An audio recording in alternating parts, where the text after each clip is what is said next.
Every textured wall begins with a perfectly plain surface.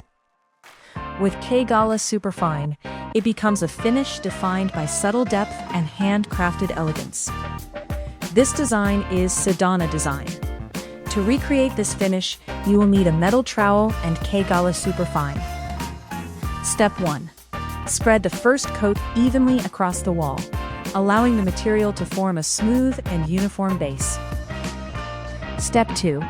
Allow the first coat to dry for approximately 30 to 40 minutes, or until the surface is dry to the touch.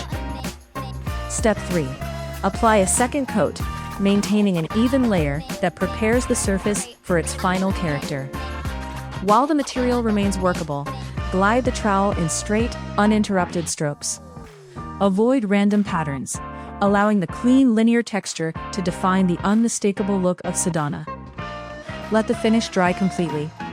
The result is Sedona, a refined, textured surface where simplicity meets craftsmanship. Beautifully finished by hand with KGALA Superfine. Available in all Sinclair Pro Stores and online shops.